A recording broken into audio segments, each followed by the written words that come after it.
Assalamualaikum dan salam sejahtera, bersama saya Akmal Saleh dan ini Ringkas TVS. Rakyat negeri ini diingatkan untuk terus menjaga perpaduan demi pembangunan yang berterusan. Yang di-Pertua Negeri Sarawak Tun Pehin Sri Abdul Taib Mahmud turut meminta agar tradisi keagamaan dikekalkan kerana ia melambangkan Sarawak. Ciri-ciri ini membuatkan rakyat Sarawak dapat bekerjasama membina kemakmuran di mana ia wujud sejak dari dahulu lagi. Kehidupan yang aman serta harmoni dapat dilalui biarpun berbeza latar belakang kaum dan agama. Hubungan rapat seperti ini dapat dinikmati rakyat di negara yang sudah merdeka, negara yang mesra dan berusaha meningkatkan taraf kemakmurannya. Kepelbagaian kaum dan agama di negara ini perlu dijadikan sebagai satu kekuatan untuk membina Malaysia dalam perutusan khas sempena sambutan Hari Krismas. Perdana Menteri Tan Sri Muhyiddin Yassin berkata, sejarah lampau menunjukkan kewujudan pelbagai kaum dan agama yang saling menghormati antara satu sama lain merupakan sumber keutuhan dan kemajuan sesebuah tamadun. Keadaan itu dapat dilihat dalam sejarah keharmonian hubungan antara masyarakat Kristian dan Islam di Andalusia suatu ketika dahulu. Meraihkan semangat sambutan Hari Natal ini, marilah kita jadikan kepelbagaian kaum dan agama di negara ini sebagai satu kekuatan untuk membina negara. Jika dilihat daripada sejarah lampau, kewujudan pelbagai kaum dan agama yang saling menghormati antara satu sama lain merupakan sumber keutuhan dan kemajuan sesebuah tamadun. Ini dapat dilihat dalam sejarah keharmonian hubungan antara masyarakat Kristian dan Islam di Andalusia suatu ketika dulu. Keharmonian dan hubungan baik antara masyarakat pelbagai agama dan budaya pada ketika itu telah mendorong Andalusia mencipta kemajuan dalam pelbagai bidang. Katanya lagi, kemeriahan sambutan Hari Krismas tahun ini tentu sekali berbeza kerana negara masih lagi diuji dengan situasi pandemik COVID-19. Peluang untuk menziarahi ahli keluarga dan sahabat handai agak terhad dan majlis rumah terbuka untuk berjumpa sanak saudara dan rakan taulan juga perlu dibuat secara sederhana. Nasihat saya, demi kepentingan dan kebaikan bersama, kita sambutlah secara sederhana perayaan Hari Natal kali ini dengan mematuhi garis panduan ataupun SOP yang ditetapkan. Patuhilah prosedur pengambilan suhu badan, jaga penjarakan fizikal dan tidak perlulah bersalaman. Cukuplah sekadar tunduk dan letak tangan di dada sebagai tanda hormat. Elak diri daripada terlibat di dalam sebarang aktiviti perkauman yang boleh mengganggu perpaduan dan keharmonian masyarakat. Itu peringatan Ketua Menteri Datuk Patinggi Abang Johari Tun Openg kepada semua warga Sarawak menerusi perutusan khas sambutan Hari Krismas 2020. Abang Johari turut mengajak semua untuk menguatkan komitmen masing-masing dan menyumbang kepada keharmonian serta pembangunan negeri dalam apa jua kapasiti dan peranan yang dapat dimainkan. The future is bright for Sarawak, as long as we do not squander it all. The GPS government strives to be inclusive, as no one should be left behind. We must work together to develop Sarawak into a digitalized economy, leveraging on our rich natural resources and human talent. Berhubung sambutan perayaan Krismas, katanya sambutan kali ini bukanlah seperti tahun-tahun lepas. Adanya halangan berikutan pandemik COVID-19. This time around, you may not be able to have full services in churches, organize Christmas parade or visit friends and relatives on Christmas Day, all because of the need to restrict our movement contain the spread of COVID-19 infection. COVID-19 juga tambahnya telah menyebabkan kerosakan besar kepada ekonomi Sarawak, terutama industri pelancongan. Begitu juga perniagaan-perniagaan sama ada besar atau kecil telah berjuang untuk tetap bertahan sehingga berlakunya pemberhentian pekerja. Atas sebab ini, Kerajaan Sarawak katanya telah berusaha sedia upaya untuk membantu mereka yang terlibat melalui pelbagai bantuan di bawah Bantuan Khas Sarawak Ku Sayang yang melibatkan jumlah peruntukan dana sebanyak RM2.6 bilion.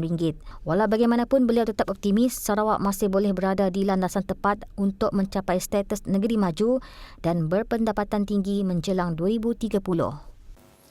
This is not a hollow confidence because our economic fundamentals are strong, our policy structured and realigned after COVID-19, while our political stability is the envy of others. The recent signing of the Commercial Settlement Agreement CSA with Petronas give us added confidence that our state can derive more revenue from our oil and gas resources besides the mere 5% royalty that Sarawak used to receive on average 700 to 800 million ringgit a year.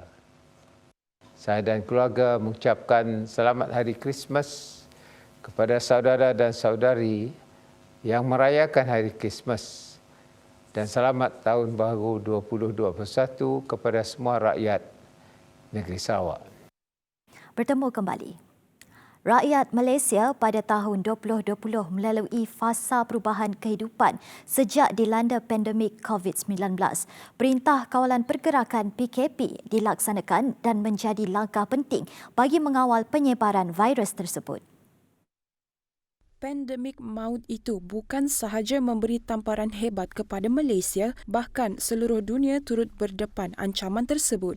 Ia pertama kali dikesan di Wuhan, China pada Disember 2019 telah mengorbankan lebih 1.74 juta nyawa di seluruh dunia setakat 24 Disember 2020. Sebagai langkah drastik bagi memutuskan rantaian wabak itu di dalam negara, Perdana Menteri Tan Sri Muhyiddin Yassin mengumumkan pelaksanaan PKP di seluruh negara secara berfasa bermula 18 Mac 2020. Ia berdasarkan Akta Pencegahan dan Pengawalan Penyakit Berjangkit 1988 dan Akta Polis 1967 sebelum dilonggarkan secara berperingkat. Pelaksanaan PKP atau semi-lockdown itu juga bukti kecekapan kerajaan mendepani cabaran penularan wabak COVID-19 dengan disiplin tinggi dipamerkan rakyat dalam mematuhi prosedur operasi standard SOP. Jabatan Siasatan Jenayah Narkotik Sarawak berjaya menumpaskan satu sindiket pengedaran dadah dalam satu operasi di Jalan Temple di Kuching. 3 suspek termasuk seorang wanita berusia lingkungan 31 hingga 33 tahun ditangkap dalam operasi sekitar jam 5 petang. Dedah Timbalan Pesuruhjaya Polis Sarawak, Datuk Fisul Saleh, pasukan operasi turut berjaya merampas dadah jenis ganja dianggarkan seberat 4.1 kilogram bernilai sekitar RM10,397. Daripada kita punya narkotik yang telah menahan seorang lelaki bertempat di hadapan sebuah restoran di Temple Street, Kuching, yang mana seorang lelaki kita telah tahan, dan setelah pemeriksaan dibuat pada badan lelaki tersebut, kita dapati 2 bungkusan. 2 bungkusan yang apabila pemeriksaan dibuat, didapati dalam bungkusan tersebut terdapat ketulan mampat yang kita syaki dadah jenis ganja. Susulan penemuan tersebut, suspek seterusnya membawa pasukan operasi ke kediamannya yang kemudian membawa kepada penemuan 4 plastik lut sinar berisi ganja seberat kira-kira 42.40 gram.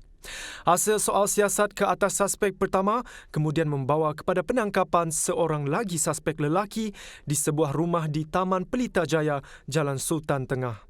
Pemeriksaan ke atas rumah suspek berjaya menemui 1.1 kilogram lagi dadah jenis ganja. Fisul turut mendedahkan bahawa kesemua ganja tersebut dipercayai diperolehi daripada luar negeri dengan menggunakan khidmat kurier. Kita memohon kepada semua pengenali-pengenali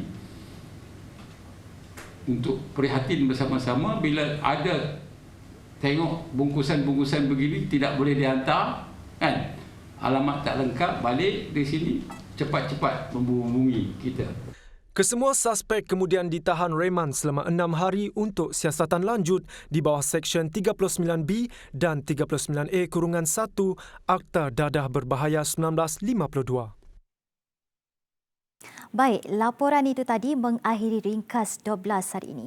Biarpun menghadapi kekangan dan perlu lebih berwaspada ekoran COVID-19, semangat Christmas akan dapat dipertahankan. Selamat Hari Natal kepada penganut Kristian di Malaysia dan saya Akmal Saleh mewakili kru penerbitan berharap norma baru tidak memadamkan semangat kekeluargaan dan sambutannya masih dirasai sebagaimana tahun sebelumnya. Salam hormat dan jumpa lagi.